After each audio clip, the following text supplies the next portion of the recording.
આપણે ખૂબ નાનપણથી એક ગીત ને ભજન સાંભળ્યું છે કે ભૂલો ભલે બીજું બધું મા બાપને ભૂલશો નહીં.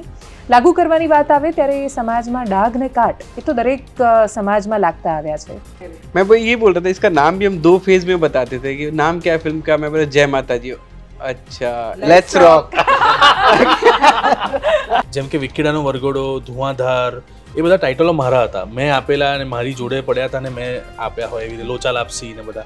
નહીં એક્ઝેક્ટલી. અરે આમાં અમે જેમ કે જમાવટ નામ રાખતા ત્યારે પણ વાત એ હતી કે વાત તમારે ગમે તેટલી સિરિયસ કહેવી હોય, એનું નામ જો હળવું હોય રાઈટ રાઈટ તો એ ઇઝીલી કનેક્ટ કરી દે છે લોકો. બજેટ જોવા જઈએ ને તો બહુ મોટો આંકડો થઈ જાય. તો આટલી આવું કરવાની હિંમત ક્યાંથી આવે? तो हमने हंसते हंसते बोले यार ये 100 क्रॉस कर जाए तो जो अमाउंट था ना वो डबल हो जाएगा. કલેક્શન સરસ થઈ રહ્યું છે. બહુ જ સરસ છે. Very happy. હું તો પ્રોડ્યુસર નહીં તોય મને મજા આવી રહી છે. माँ बाप हमेशा आपको पैसा वो आम नहीं है कि आपने खा लिया और गुठली फेंकी. Very true. और इट्स नॉट एक्चुअली रिवेंज. ये माँ अपने बच्चों को जो बचपन में नहीं सिखा पाई ना वो अब सिखाने की कोशिश कर रही है. પગરખામાં પગ મૂકવાની વાત છે ફિલ્મની અંદર. આપણે ખૂબ જબરદસ્ત સુવિધાઓવાળા હાઈફાઈ વૃદ્ધાશ્રમો બનાવવા પડે છે અને દેશનો સૌથી મોટો વૃદ્ધાશ્રમ ગુજરાતના રાજકોટમાં છે એવું કહીને આપણે સેલિબ્રેટ પણ એને કરીએ છીએ. અને આપણી પાસે એ પણ જવાબ નથી કે આ ખરેખર સેલિબ્રેટ કરવાની વાત છે કે આપણે અંદર જોવાની જરૂર છે, જાણવાની. દાદા એવું કહે છે કે મારો છોકરો એમ કે બહુ જબરજસ્ત, બહુ હોશિયાર, બહુ જ સારો, પૈસાને સાચવે, પૈસાનું ધ્યાન રાખે, ગમે તે થાય નવા વર્ષે વૃદ્ધાશ્રમ પગે લાગવા તો આવે છે કે વી કેન નોટ વિઝિટ વૃદ્ધાશ્રમ. અમારી તાકાત જ નથી. और मेरे लिए ना इतना पेनफुल था, मतलब मैं ना स्क्रीन पे कंसंट्रेट नहीं कर पा रहा था. मैं ऐसे देख रहा था, फिर मैं उनकी तरफ देख रहा था, फिर मेरे को ना ऐसे गिल्ट लग रहा था. એટલા માટે કેમ કે એ બહુ જ પેઇનફુલ છે ને આપણને એવું થાય કે આપણે પેઇનને વધારે એમ્પ્લિફાઈ કરીને સમાજ વચ્ચે એવા પર્પઝ સાથે લઈ જઈએ છીએ કે કોઈ ફરક પડે. એક વિધાનસભા તમે ગયા હશો તો વિધાનસભામાં કોઈએ તમને કહ્યું કે પેલો ડાયલોગ બોલો ને સોમનાથ મંદિરની લાઈનમાં ઊભા આવું આમ અત્યારે ઓમ નમઃ શિવાય છે કંઈ બોલાવતા નહીં કે એવું કંઈક હજી હું કોણ શોધી રહ્યો છું. કારણ કે અત્યારે કેવા ઘણા બધા પ્રોડ્યુસર એવા છે કે તમારે ગાડી જોઈતી હોય તો બોલો ને કાલે આપી દઈએ, પણ તમે પિક્ચર કરવાની હા પાડ દો એમ. ગુજરાતીઓ માટે ફિલ્મ બને, ગુજરાતી માટે વાર્તા લખાય અને ગુજરાતીને જ જ્યારે રજૂ કરવામાં આવે વિશ્વના ફલક પર ત્યારે પરિવાર ને પરિવારની ભાવના બહુ મહત્વની હોય છે. આપણે ખૂબ નાનપણથી એક ગીત ને ભજન સાંભળ્યું છે કે ભૂલો ભલે બીજું બધું મા બાપને ભૂલશો નહીં. લાગુ કરવાની વાત આવે ત્યારે એ સમાજમાં ડાઘ ને કાટ એ તો દરેક સમાજમાં લાગતા આવ્યા છે. અનેક પરિવારો છે જેના પર એ વાતોની અસર થતી આવી છે. ફિલ્મને આપણે એવું કહીએ છીએ કે સમાજનું દર્પણ છે. સમાજનો ચહેરો આપણે ફિલ્મમાં જોઈએ ત્યારે કેવો દેખાય છે. એ બહુ રૂપાળો નથી દેખાતો પણ છતાં એક સુંદર મજાની આપણને સમજ કે દિશા કે કંઈક એ રસ્તો બતાવીને જાય છે જે આપણને બતાવશે. એ માત્ર ગુજરાતી ફિલ્મોની દશા કે દિશાની વાત નથી, એ ગુજરાતી સમાજની પણ દશા અને દિશાની ચિંતા કરતી વાત છે. આજે વાત કરીશું જય માતાજી લેટ્સ ટોકના કલાકાર સાથે, ડિરેક્ટર સાથે. આપણી સાથે મનીષ સૈની, મલ્હાર ઠાકર છે. આપણને ખૂબ સ્વાગત છે. Thank you thank you so much મલ્હારભાઈ. ફરીથી જમાવટમાં તમારું ખૂબ સ્વાગત છે. Thank you. અને કેવી ચાલી રહી છે ફિલ્મ? જોરદાર ગુજરાતીઓ સ્વીકારી રહ્યા છે? એકદમ દિલથી સ્વીકારી રહ્યા છે. વેરી હેપી કે આવો એક સમય આવ્યો, રિલીઝના સમયે પણ લોકોએ દિલથી સ્વીકારી ફિલ્મને અને લોકો ખુશ છે, બહુ જ ખુશ છે. ફિલ્મ જોઈને પણ એન્જોય કરે છે. એવરીડે મેસેજ, ફોન ચાલી રહ્યા છે. Very happy. અને મનીષભાઈ, સવાલ હું ગુજરાતીમાં પૂછીશ, જવાબ તમે હિન્દીમાં આપજો. નામ શું કામ જય માતાજી લેટ્સ ટોક? देखिए इसके बहुत सारे, एक तो माता जी के ऊपर फिल्म है जो मदर है, मदर, तो उसके ऊपर फिल्म है, एक माँ के ऊपर है. और नई जनरेशन भी इसमें इन्वॉल्व है क्योंकि फिल्म में आप देखेंगे अलग अलग कैरेक्टर है, अलग अलग एज ग्रुप के हैं. आप देखेंगे 16 साल का एक कैरेक्टर है और फिर 80 साल की एक दादी है. तो ये था कि सारी जनरेशन को साथ लेके, और ये रॉकिंग दादी है, ये वैसे अबला दादी नहीं है जैसे हर बार की मैं रोऊंगी मेरे को वृद्धाश्रम में डाल दिया. तो मेरे को लगा कि ये, और ये नाम हमने बहुत बार सुना है जय माता जी लेट्स रॉक, तो मेरे को लगा ये कॉम्बिनेशन अच्छा रहेगा, तो इसलिए हमने ये किया. और इस पे मल्हार भाई कन्विंस नहीं थे शुरू में कि आप श्योर हो ये नाम रखना है, पर पता नहीं फिर धीरे धीरे जब हम आपस में ही बोलते रहे तो हमको लगा कि मल्हार भाई ने भी एक दिन स्टैम्प डाल दिया कि हाँ ठीक लग रहा है, एक्चुअली लोगों की जुबान पे आ जाएगा कहीं ना कहीं. નહીં એક્ઝેક્ટલી. અરે આમાં અમે જેમ કે જમાવટ નામ રાખતા ત્યારે પણ વાત એ હતી કે વાત તમારે ગમે તેટલી સિરિયસ કહેવી હોય, એનું નામ જો હળવું હોય રાઈટ રાઈટ તો રાઈટ. એ ઇઝીલી કનેક્ટ કરી દે છે. અને મને જેમ ટાઇટલમાં મજા આવતી હોય છે એકચ્યુઅલી કે Okay. જેમ કે વિકીડાનો વરઘોડો, ધુઆંધાર, એ બધા ટાઇટલો મારા હતા. મેં આપેલા અને મારી જોડે પડ્યા હતા અને મેં આપ્યા હોય એવી રીતે લોચા લાપસી ને બધા. તો મને એવું હતું કે આ લાંબુ નહીં થઈ જાય ને નામ, આ એવું નહીં થઈ જાય ને, આ બોલવામાં એકાદ ઇંગ્લિશ શબ્દ આવી જાય, લોકો સ્વીકારશે ને. આવું બધું થોડું મગજમાં ચાલતું હતું. કોન્ફ્લિક્ટ ચાલતા ઓલ ધ બેસ્ટ પંડ્યા વખતે બી એવું જ થયું હતું કે યાર શું નામ રાખવાનું, કેવી રીતે થશે, ને ગુડ લક પંડ્યા ને એવું બધું નહીં મળે પડે. એને એવી જ રીતે આમાં પણ થયું કે જય માતાજી રાખીએ તો એવું લાગે ભક્તિ સંગીત કે એવું કંઈક આમ એવું કે માતાજીની વાત અને બધી લેટ્સ રોક આવે છે ને એટલે તરત એવું એ ફિલ્મનું નામ કન્વર્ટ થઈ જાય છે એટલે લોકો સ્વીકારી લીધું એમ. હા નહીં, હું પણ વિચારતી હતી, મેં ટીઝર આવ્યું પછી ગેસ થયું મને કે અચ્છા આ શું કામ કનેક્ટ થઈ રહ્યું છે. आप कुछ कह रहे थे? मैं वही ये बोल रहा था, इसका नाम भी हम 2 फेज में बताते थे कि नाम क्या है फिल्म का. मैं बोला जय माता जी. अच्छा लेट्स रॉक. तो वो 2 प्री इंटरवल पॉज लेकर आपके बारे में पार्थ भाई बहुत बताते हैं. पार्थ भाई તમે દર્શકોને કહો એમના વિશે. એટલે મનીષભાઈના વિષયમાં તો શું કહેવું, એમને ઢ ફિલ્મ આપી એટલી સુંદર, ગાંધી એન્ડ કંપની, ગિદ્ધ નામની એક શોર્ટ ફિલ્મ છે. આ બધી જે ફિલ્મ છે એ ઇન્ટરનેશનલ લેવલના અવોર્ડ જીતેલી ફિલ્મ છે. બહુ સરસ છે. અને મનીષ એટલે ફોર્ચ્યુનેટ કહેવાય આપણા માટે, ગુજરાતમાં એક મૂળ ગુજરાતી ના હોવા છતાં ગુજરાતી ફિલ્મ બનાવી રહ્યા છે અને આટલી સુંદર ફિલ્મ બનાવી રહ્યા છે. આવી જે ફિલ્મ છે જય માતાજી લેટ્સ રોક, નામ તો ગુજરાતીમાં પૂછું ચાલશે ને, નામ તો ડિસાઈડ કરી લીધું આપણે. એકચ્યુઅલી આવી સમસ્યા છે કે તમે એક વિચાર રાખ્યો છે જે આમ જોવા જઈએ ને તો પેલી નજરે હાઇપોથેટિકલ લાગે કે 1 લાખ રૂપિયા દર મહિને આપવા. બજેટ જોવા જઈએ ને તો બહુ મોટો આંકડો થઈ જાય. તો આટલી આવું કરવાની હિંમત ક્યાંથી આવે? वार्ता कैसी आई टूकमा? एक्चुअली ये उल्टा है. जैसे ये हाइपोथेटिकल है लेकिन अगर आप इस एज ग्रुप को देखें 80 साल से ऊपर है, जितने लोग 80 तक पहुंचते हैं उनको अगर 1 लाख देना, क्योंकि अभी गवर्नमेंट जो 2 से 3 हजार रुपए 60 के ऊपर दे रही है, एक्चुअली वो बहुत ज्यादा है. वो कई 100 करोड़ में पहुंच जाता है. आप कैलकुलेशन करके देखें ना कि हमारे स्टेट में 60 से ऊपर कितने लोग गए हैं और हमारे स्टेट में 80 से ऊपर कितने लोग गए. जैसे 100 से ऊपर जो बोलते हैं कि इंडिया का रेशो है 1 लाख में से कुछ 2 या 3 लोग जाते हैं 100 से ऊपर. सबसे ज्यादा वर्ल्ड में जापान में 41 लोग जाते हैं 100 से ऊपर. इकिगाई मतलब जो भी उनका लाइफस्टाइल है, जो भी. चाइना में 4 है. और पाकिस्तान के पास एक जगह है जहाँ पे 6 या 7 है, इतना है. तो आप देखेंगे वो रेशो कम होता जाता है. तो एक दिन हमारे शो में टाइम है ना बताने का. हाँ, तो एक इंटरेस्टिंग बात बताता हूँ मैं. मेरे दोस्त के इधर एक मेडिकल स्टोर है, वहाँ बैठे थे हम, और मेरे दूसरे एक दोस्त के नाना है जो कोई जॉब करते थे और अभी उन्होंने 80 क्रॉस किया था और उनकी जो पेंशन आती थी उसका अमाउंट बढ़ गया. तो हमने हंसते हंसते बोले यार ये 100 क्रॉस कर जाए तो जो अमाउंट था ना वो डबल हो जाएगा. तो मैं बोले यार तू किसी तरह कोशिश कर. वो दोस्त बेरोजगार है, उसके पास काम वाम है नहीं, रिसेशन का टाइम चल रहा है. मैं बोला तू है ना उनका ध्यान रखा कर, 100 तो क्रॉस करवा दे, सेंचुरी तो मरवा देना उससे. तो उस दिन मैं वापिस आया और मैं वॉक करते हुए जाता हूँ मेडिकल स्टोर तक, वॉक करते हुए आता हूँ. तो मैं वापिस आ रहा था तो मेरे दिमाग में बात घूम रही थी यार ये एक्चुअली बहुत अच्छा प्लॉट है. 60 में हम रिटायर हो जाते हैं, 2-3 साल बाद हम सेटिस्फाई हो जाते हैं, सरेंडर कर देते हैं, और हम क्या करते हैं ना कि अपना सारा प्रॉपर्टी सब लिख के बैठ जाते हैं. बच्चों को दे दिया, सबको सरेंडर हो गए.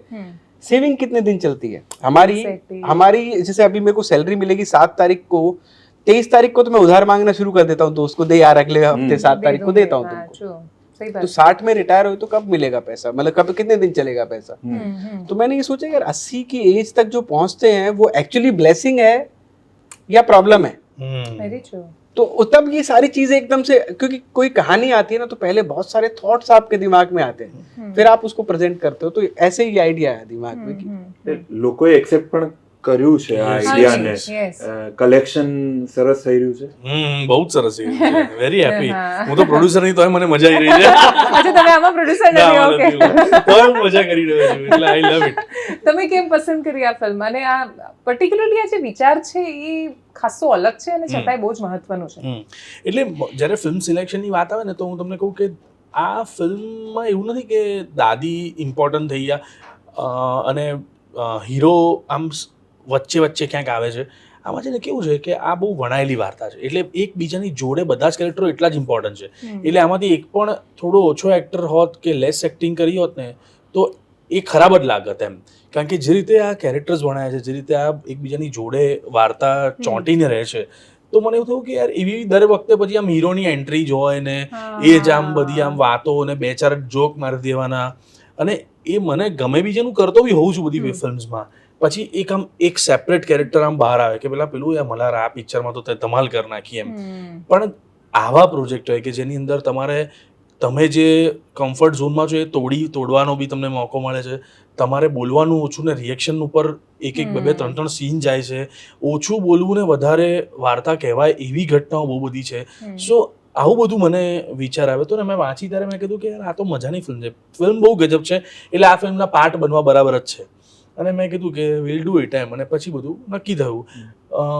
પછી જ્યારે મેં ફિલ્મ જોતા હતા તો એવું લાગતું હતું કે યાર આ તો ફિલ્મ પત્યા પછી 2 જણા યાદ રહે છે, દાદી અને મલ્હાર ચંકી. તો મેં કીધું કે this is the winning point of director કે છે ભાઈ, હીરો બી છે અને દાદી બી છે એમ. हाँ, એટલે हीरो वालों પણ जलवाई રહ્યું છે. आपकी फिल्म्स में क्या आप ये कॉन्शियसली चूज करते हैं कि बिना कुछ कहे या बिना कुछ मैसेज देने का बोझ रखे वो मैसेज सोसाइटी में चला जाए? क्योंकि जो फिल्म्स गिना रहे थे वो सारी फिल्म्स में ऐसा है कि कुछ ना कुछ है जो समाज के पास अल्टीमेटली जब फिल्म खत्म होती है चेहरे पर एक मुस्कान होती है पर साथ में एक सबक भी होता है जो जब हम उठकर जाते हैं तो साथ आता है. हाँ, वो बहुत ज़रूरी है. मेरे को लगता है कि जैसे हम जब पढ़ते थे एनआईटी में तो एक सोशल रिस्पॉन्सिबिलिटी बताते थे कि आप सोशल कम्युनिकेटर हो तो आप एक सोशल रिस्पॉन्सिबिलिटी है, क्योंकि जब आप कुछ भी बनाओगे ना वो लिमिटेड नहीं रहेगा कितने लोग देखेंगे. मतलब वो पता नहीं हमारे कंट्रोल में नहीं है.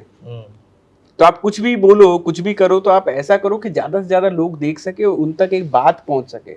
तो मैं तो बहुत अच्छा मीडियम मानता हूँ इस चीज़ को कि आप फिल्म के थ्रू कुछ ऐसा कह दो कि वो एंटरटेनमेंट हो जाए और वो बात वो मैसेज लोगों तक पहुँच जाए. तो ये मेरे लिए बहुत असेंशियल पार्ट है कि हर फिल्म के एंड में कुछ ऐसा कहना कि वो मैसेज लोगों तक पहुँच जाए, वो बात लोगों तक पहुँच जाए. और आई थिंक ये शुरू से रहा है हमारी हिंदी फिल्मों में. आप देखोगे इवन रीजनल फिल्मों में कि हमारे कल्चर में, रामायण में, महाभारत में, सब में रहा है कि आप अच्छे बुरे की एक तुलना रहती है. विलेन बुरा रहता है और लास्ट में जब वो जाता है तो एक सबक दे के जाता है. तो आई थिंक इट्स एसेंशियल. અને મને એવું લાગે છે કે મને વચ્ચે વાત યાદ આવી કે છે ને દરેક ફિલ્મમાં મેસેજ આપવાનો એક ફોર્સ હોય છે કે યાર તમે છે ને છેલ્લે આવું બોલો 2, 5, 6 લાઈન 10 લાઈન કે જેમાં મમ્મીને સાચવવી જોઈએ અને પપ્પાને કેમ આવું કરો છો ને બંને જણા એ બધી મેસેજ આપવાનો આખો એક પેટર્ન રહ્યો છે ગુજરાતી ફિલ્મો ને હિન્દીમાં બી કે ભાઈ પિંકમાં બી છેલ્લે ડાયલોગ તો આવે જ મોટો કે આમ છે ને તેમ છે. એવું આ ફિલ્મમાં શું હતું કે છેલ્લી 18-20 મિનિટમાં એવા કોઈ મેસેજવાળી વાત જ નથી. સિમ્પલ જે ઘટનાઓ ચાલે છે એની આજુબાજુ જ લોકોને સમજ પડી જાય કે યાર દુઃખ એમને વ્યક્ત થઈ જાય, એમને ફીલ થઈ જાય. જેમ કે the great Indian kitchen the best example if વી સે કે એમાં નથી એવો બધા છેલ્લે કહેવા જતું કે વાઇફનું તમે ધ્યાન રાખો કે એવી એની તમે સમજો male dominance is always not dominance એમ ટાઈપનો જે મેસેજ છે તો એ બહુ ઇનડિરેક્ટ વેમાં ગયો છે. તો આમાં મજા જે હતી કે ભાઈ હીરો છે તો છેલ્લે મોનોલોગ આપો, દાદી છે તો એ બી કંઈ બોલવી જોઈએ, એવું બધું કશું જ નહીં. સિમ્પલ વાર્તા પ્રમાણે જે કહેવાય છે એ ઘટનાઓથી વાતોચીતોમાં સમાજને મેસેજ મળી જાય એવો પ્રયત્ન છે. ને આટલો હાર્ડકોર વિષય વૃદ્ધાશ્રમને આટલું હિલેરિયસ વેમાં આવવું એ બહુ ઇમ્પોર્ટન્ટ હતું. એટલે સોશિયલ રેલેવન્સ એક હું એ જ પૂછવા માંગતો હતો કે તમે તમારી નજરે ફિલ્મનું સોશિયલ રેલેવન્સ શું જુઓ? એ અમદાવાદનો વ્યક્તિ હોય કે ગુજરાતની બોર્ડર પર બેઠેલો કોઈ વ્યક્તિ હોય, બંનેને टच करे એવું શું एलिमेंट તમે જુઓ તમારી फिल्म માટે? नहीं देखिए, शुरू से पहले बात आप दादी का कैरेक्टर कोई देख लेते हैं हम कि ठीक है कि जो पेरेंट्स है अभी फिल्म जैसे मेरे एक दोस्त ने बोला कल मेरे को फीडबैक दिया कि मैं बहुत फीडबैक को वेलकम करके लेता हूँ ताकि पता चले कि यार क्या किसको कैसा लगा. उसने बोला कि यार दादी आती ना ऐसा विलन जैसा ये करती है, बिहेव करती है और बहुओं को परेशान कर रही है, बेटों को परेशान कर रही है. तो मैंने बोला नहीं, आप देखो फिल्म शुरू होती है वृद्धाश्रम के गेट से, तो वो बातें बताने की जरूरत नहीं है. वो एक माँ 80 साल की उम्र में वृद्धाश्रम में बैठी है और आप उसको सिर्फ कुछ कारणों से, कुछ पैसे के फाइनेंशियल रीजन की वजह से आप लेने जा रहे हो, तो आपने डिक्लेयर कर दिया कि आप में कुछ कमी है, आप ग्रे ब्लैक में हो कहीं ना कहीं. एग्जैक्टली. तो यही है. तो और दूसरी बात जैसे मल्हार भाई अभी बोल रहे थे कि आपने बोल के बताया ना, उससे इम्पैक्ट ज्यादा करना हो तो आप किसी को समझा दो, उसके दिमाग में बातें घुसा दो. बोल के बताओगे तो लोगों को बोलेगा. आजकल आदत है यार, भाषण दिया लास्ट में और फिर बस उसको डायलॉग बोलना था, उसने बोल दिया और निकल गए. लेकिन अगर आप उनको एक्सपीरियंस कराओ वो पेन, आप हंसते हंसते उनको बात कह दो. जैसे ये फिल्म का जो जॉनर है एक्चुअली वो सोशल सटायर है, व्यंग है. Exactly. तो सटायर बहुत गलत तरीके से लगता है फिल्म में। मैं आपको एक सीन बताता हूँ। एक सीन में आप जाते हैं वो दादी के पास और वो दादी का देहांत हो जाता है। वहां पे जब भी मैं सीन देखता हूँ ना, जैसे वो गिरती है कुछ लोग हंसते हैं उसकी, और वो हंसने के लिए मैंने नहीं एडिट किया था, लिखा भी नहीं था, मतलब मैं इमोशनली था जब लिखते टाइम, लेकिन मैं देखता हूँ हंसने के बाद फिर जो साइलेंस होती है। फिर मैंने लोगों से पूछा तो एक ने मेरे को आके बोला यार मैं हंसा था, लेकिन जब बाद में वो मैंने सीन Realize पूरा देखा हुआ। मेरे को इतना गिल्ट हुआ कि यार मैं ये हंसने की बातें नहीं है, ये बहुत सीरियस चीज है। तो वो कॉन्शियस वही है इन चीजों को अलाउ करने की, बातें कहने की कि यार हम किन चीजों को अनदेखा कर रहे हैं। तो जो मुद्दा यही था कि ये बागबान के बिल्कुल रिवर्स फिल्म है। आप देखें तो उल्टी फिल्म है। राइट। बागबान में जैसे आप पेरेंट्स को इधर उधर बांटते हो, इधर आप खींच के लेके आ रहे हो एक फाइनेंशियल वे से। माँ बाप हमेशा आपको पैसा, वो आम नहीं है कि आपने खा लिया और गुठली फेंक दी। Very true. उन्होंने आपको पाल पोस के बड़ा किया। दादी एक बात कहती है, मलार भाई जब बात कर रहे होते हैं उनसे, एक डायलॉग है कि माफ कर दो उनको, उन्होंने ठीक है इतना गलत नहीं किया। बोले कि ठीक है गलत नहीं किया। मैं बोला आप विलेन क्यों बन रहे हो, दादी को बोलते हैं। तो बोलते मैं विलेन तब होती जब मैं उनको बचपन में ना अनाथ आश्रम में छोड़ के आती और मैं घर में रहती। मैंने ऐसा नहीं किया, उन्होंने ऐसा क्यों किया। तो इट्स अबाउट दैट रिवेंज, और इट्स नॉट एक्चुअली रिवेंज। ये माँ अपने बच्चों को जो बचपन में नहीं सिखा पाई ना, वो अब सिखाने की कोशिश कर रही है। એક્ઝેક્ટલી કુછ ના ઓર ये આ છે ને બધી જગ્યાએ કનેક્ટેડ છે, એટલે કહીશ, અને પગરખામાં પગ મૂકવાની વાત છે ફિલ્મની અંદર. અહીંયા ખેડા પાસે એક આશ્રમ છે, એક સામાજિક કાર્યકર્તા એક આશ્રમ શરૂ કર્યો એમણે, વૃદ્ધાશ્રમ, એવું વિચારીને કે 100 માણસોને હું મેક્સિમમ રાખી શકીશ, એકદમ મિડલ ક્લાસથી પણ ઓછી ઇન્કમ ધરાવતા લોકો માટે. અત્યારે એમની પાસે એટલા બધા મા બાપો છે, એમની પાસે જગ્યા નથી રાખવા માટે. આપણે ખૂબ જબરદસ્ત સુવિધાઓવાળા હાઈફાઈ વૃદ્ધાશ્રમો બનાવવા પડે છે, અને દેશનો સૌથી મોટો વૃદ્ધાશ્રમ ગુજરાતના રાજકોટમાં છે એવું કહીને આપણે સેલિબ્રેટ પણ એને કરીએ છીએ. અને આપણી પાસે એ પણ જવાબ નથી કે આ ખરેખર સેલિબ્રેટ કરવાની વાત છે કે આપણે અંદર જોવાની જરૂર છે, ઝાંકવાની. એટલે એક ભવ્ય બહુ સરસ લખેલું છે. 2011માં અમે ઇન્ડિયા ક્રિકેટ મેચ જીત્યું ત્યારે અમારી નાટકની સ્ક્રિપ્ટમાં આવેલું કે દાદા એવું કહે છે કે મારો છોકરો એમ કે બહુ જબરજસ્ત, બહુ હોશિયાર, બહુ જ સારો, પૈસાને સાચવે, પૈસાનું ધ્યાન રાખે, ગમે તે થાય નવા વર્ષે વૃદ્ધાશ્રમ પગે લાગવા તો આવે છે. મેં કીધું કે આ શું લાઈન છે યાર એમ. એટલે એમ કે દાદા એટલે એટલું પોઝિટિવલી આખી વાત એ કહે છે કે મળવા આવે મને દર બેસતા વર્ષે માને તો પગે લાગવા એ આવે જ છે. ફરજ નથી ચૂકતો. એટલે યાર કેટલી મોટી ઘટના છે કે રાખવાની ફરજ રાખી નથી ને. એટલે આવી બધી ઘટનાઓ છે કે એટલે સાયલેન્ટલી કેટલી બધી વસ્તુઓ કહેવાઈ જાય છે આજુબાજુમાં. જો હું એ બંને કાર્યકર્તાઓને બહુ જ ફોલો કરું છું, મારાથી થઈ શકે એટલું દર મહિને કંઈક ને કંઈક ડોનેટ બી કરતો હોઉં છું. પણ મને એવું થાય કે ચાલો યાર આ બંધ, એટલે હું ને મનીષ સર બંનેનો સેમ થોટ પ્રોસેસ છે કે વી કેન નોટ વિઝિટ વૃદ્ધાશ્રમ. અમારી તાકાત જ નથી. અમે ગમે તેવી ચર્ચા કરીએ ફિલ્મમાં, પણ જ્યારે અંદર ઘૂસીએ છે ને તો ઝોન્ડ આઉટ થઈ જાય છે કે આ સાલું અહીંયા ક્યાંક કંઈ આપણે આવી જઈશું કે કોકને લઈને નહીં, આવું બધું થઈ જાય છે. કોઈ કેરેક્ટર हाँ, એટલે ઝોન્ડ આउट फील आवे છે, એટલે वी कैन नॉट विजिट. પણ હવે આ તો वो शूट हम कर रहे थे मैम, जो इसमें पहला सीन है वृद्धाश्रम में, एक्चुअल वृद्धाश्रम में हमने शूट किया था. तो मल्हार सर का, टीकू सर का, नीला मैम का वो सीन था. और जितने भी वृद्धाश्रम में रह रहे थे वो आंटी, वो पीछे से बेचारे देख रहे थे, और मेरे लिए ना इतना पेनफुल था. मतलब मैं ना स्क्रीन पे कंसंट्रेट नहीं कर पा रहा था. मैं ऐसे देख रहा था, फिर मैं उनकी तरफ देख रहा था, फिर मेरे को ना ऐसे गिल्ट लग रहा था. मेरे को लग रहा है ये जो भी डायलॉग बोल रहे थे वो देख रहे थे ध्यान से.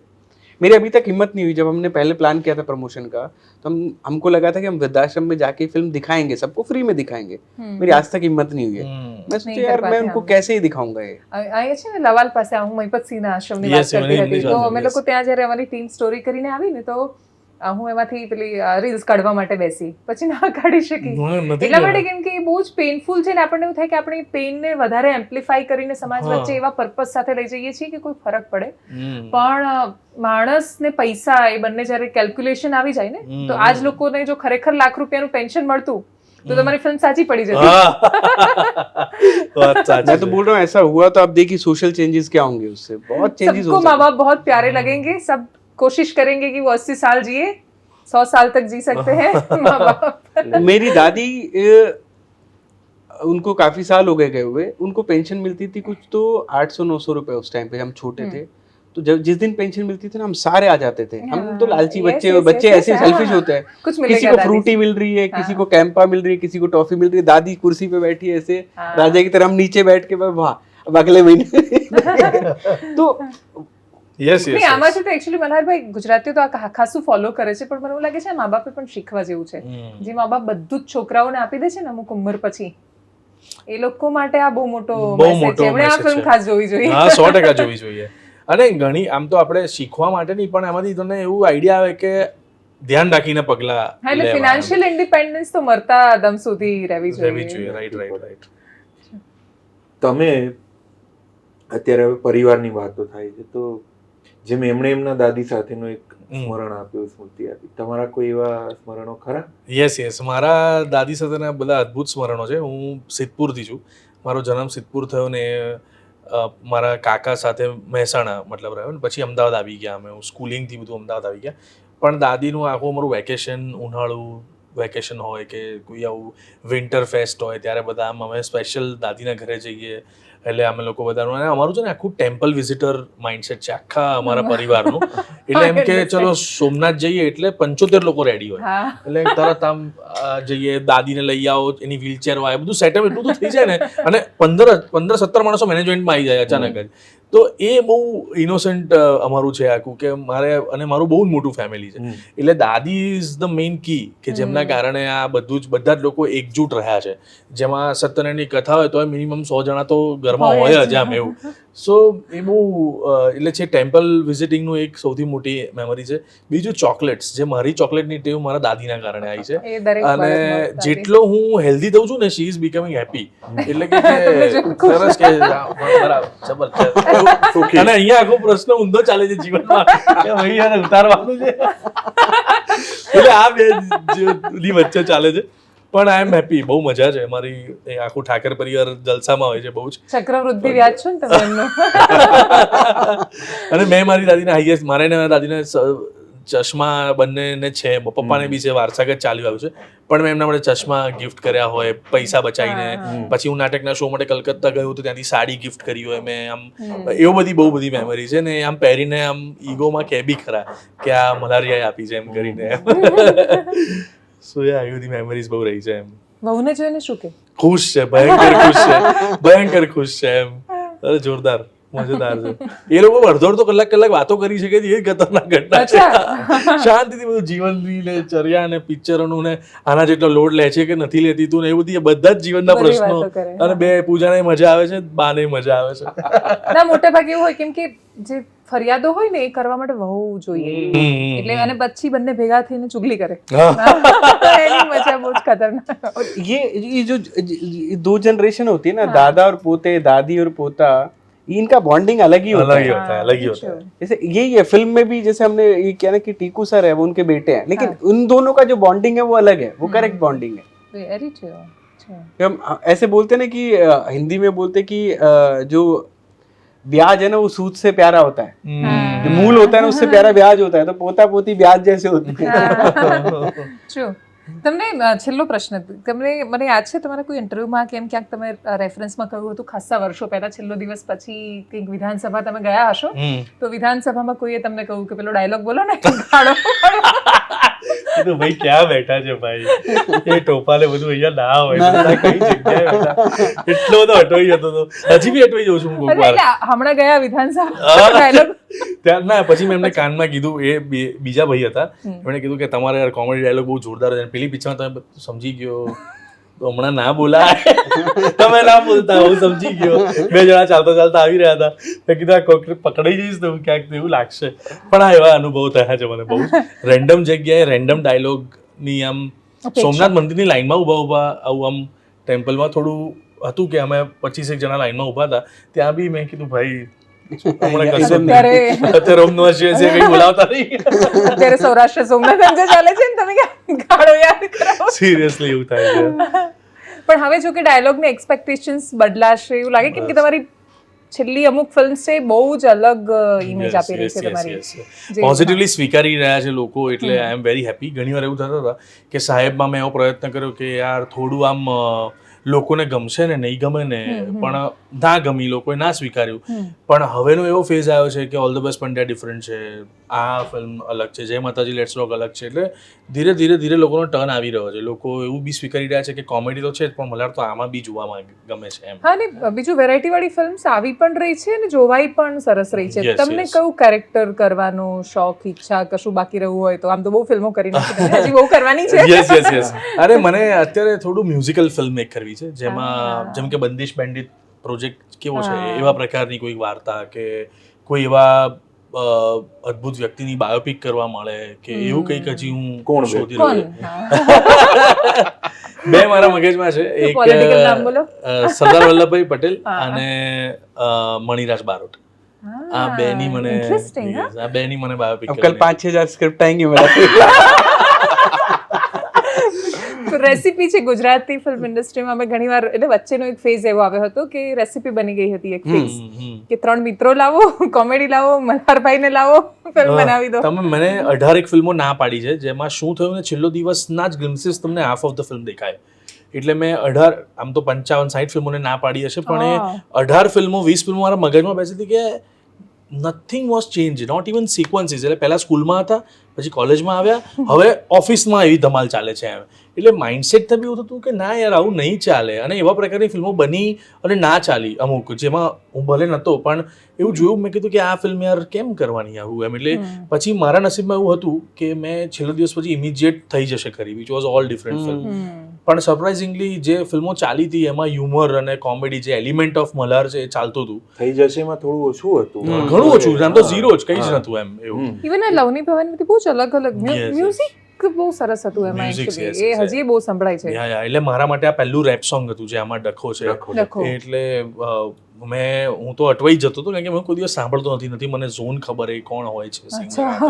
એટલે મેં ત્યાં શૂટિંગ કરતી કીધું તો આ ભાઈ જેણે લખ્યું છે જેણે બનાવ્યું છે ભાઈ અહીંયા હાજર છે, મને સમજાવો.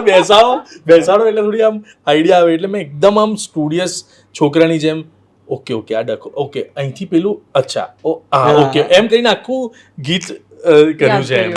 પણ આ એટલે એવું છે કે ગીતમાં એક નવું તમે આ વખતે લાયા ને, હવે કદાચ ડાયલોગમાં એ ચેન્જ થાય તો પેલું બીક લાગે છે વાળું મને બહુ બીક લાગે છે સોંગમાં કંઈક અલગ રાઈટ છે એટલે ધનજી અને આ ચિંત્ર એ લોકોની આ ધમાલ છે. પણ ઓફકોર્સ સંગીતે મને ઘણો બધો બેનિફિટ આપ્યો છે. એ શરતો લાગુ હોય, લવની ભવાઈ હોય, મંગલમ સિંગલમ હોય, કે ઇવન જીગરદાન ગઢવી સાથે એક એવું એસોસિએશન છે કે ગીતો આવે તો મસ્ત જ જાય છે. વેરી હેપી, સરસ જઈ રહ્યું છે એમ. ટચવુડ. યસ પ્લાસ્ટિક છે તો ટચવુડ. ચાલશે અહીંથી कर रही बस. आप क्या करना चाहते हैं? कुछ प्रोजेक्ट्स अभी आपके दिमाग में गुजरात में? नहीं अभी है हमारे गुजराती में अभी 2 प्रोजेक्ट है लाइनअप है. एक मल्हार भाई के साथ एक फिल्म हम कर रहे हैं. અચ્છા તમે હીરો ફિક્સ કરી દીધા છે? ના મેં આ વખતે ડિરેક્ટર ફિક્સ કર્યા છે. હા એ જાયલી એ કીધું કે એમણે મારે આ વખતે ડિરેક્ટર ફિક્સ કર્યો છે, એમણે હીરો ફિક્સ નથી કર્યો આ વખતે. हमारा एक कंफर्ट जोन होता है ना आपका, क्योंकि शूटिंग में आप एक फिल्म में आप ऐसा मान लीजिए 1 साल डालते हैं लाइफ का, तो वो फैमिली जैसा ही हो जाता है. तो उसमें कुछ फ्रिक्शन हो ना तो वो पूरा फिल्म पे इफेक्ट पड़ता है. तो यही था. और मल्हार भाई के साथ जो पहली फिल्म हमने की थी शुभ यात्रा, तो मेरे को पता चल गया था इस एक्टर के लेयर बहुत सारे हैं. ये सटल भी उतना ही अच्छा कर सकता है, ये एक्सप्रेस भी उतना ही अच्छा कर सकता है. तो फिर आप कंफर्ट जोन में आ जाते हो. तो હવે તો એવું થઈ રહ્યું છે કે તમને જોઈને હસવાનું તો આવતું હતું, છેલ્લી 1-2 ફિલ્મ એવી છે કે તમે રડો તો જોડે ઇમોશનલી થઈ જવાય છે.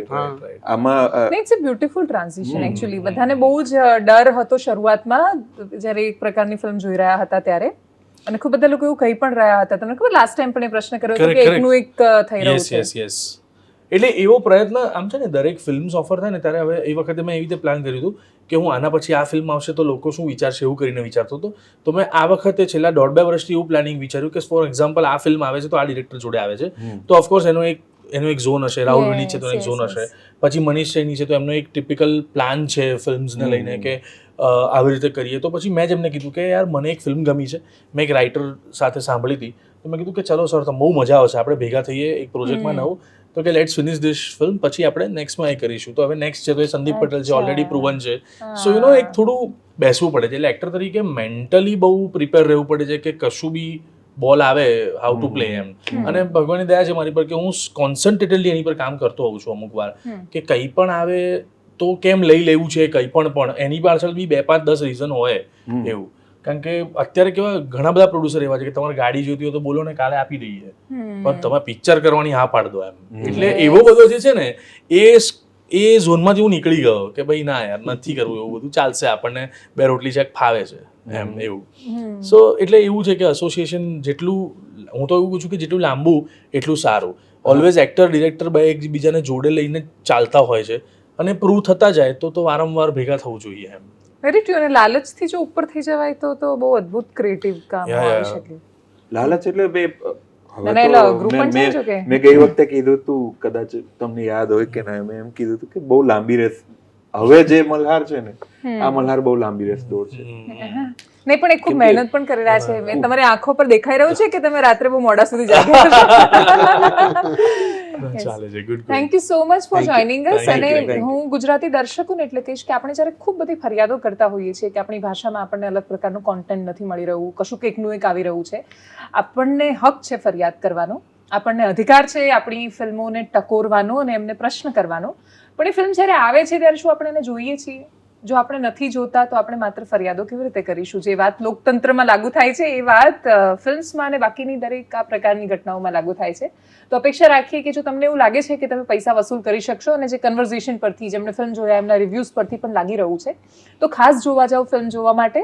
અને फिल्म चल रही है ना थिएटर्स में. यस, बहुत अच्छे से चल रही है. मैं भी एक चीज़ ऐड करूंगा जो आपने बोला कि घर का जोगी जोगड़ान गाँव का सिद्ध, ऐसा हिंदी में बोलते हैं. तो आप ऐसा ना समझिए, और हम गुजराती फिल्म को अंडर एस्टिमेट ना करें. इस साल की अगर आप कैटेगरीज देखें तो हम पंजाबी मराठी से काफ़ी अच्छा परफॉर्म कर रहे हैं. और गुजराती फिल्में करती रही है. 2 बार पिछले 10 सालों में 2 फिल्में ऑस्कर के लिए जा चुकी है.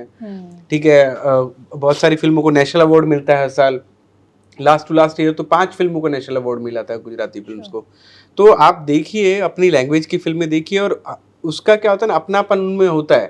तो हम किसी का मिमिक नहीं कर रहे कि हमको हिंदी जैसी फिल्में बनानी है, हम ओरिजिनल कंटेंट निकालने की कोशिश कर रहे हैं. तो आई थिंक अभी जो गुजराती इस साल से जो शेप ले रहा है, इनफैक्ट लास्ट ईयर भी वो एक अलग शेप है, और वो एक प्रॉपर रीजनल इंडस्ट्री की तरह शेप ले रहा है. હા, અને બીજું એક ગુજરાતી દર્શકોની કમાલ છે કે જે સરસ પૈસા ખર્ચી પણ રહ્યા છે, અને હજુ વધારે ખર્ચ છે, કેમ કે પહેલા બહુ ખર્ચતા હતા બહુ જૂની ફિલ્મોમાં. પેલી દેશ જોયા દાદા પરદેશ બહુ ચાલી હતી, તો એ આજના સમયમાં આંકડાઓમાં જોઈએ. અને આઈ થિંક 25 કરોડ પર પણ ફિલ્મ પહોંચી છે ને ગુજરાતી. તો મતલબ પોટેન્શિયલ છે. એટલે નવી ફિલ્મ છે એ દેશરે જોયા તો પહોંચી જ હતી. હા, ના, હું નવીની જ વાત કરી રહી છું કે નવી પણ પહોંચી છે ને ખાસી બધી ફિલ્મ્સ. તો મતલબ 25 કરોડ સુધી પહોંચાડી શકે છે દર્શકો, એમના હાથમાં છે. Thank you so much for joining us. Thank you.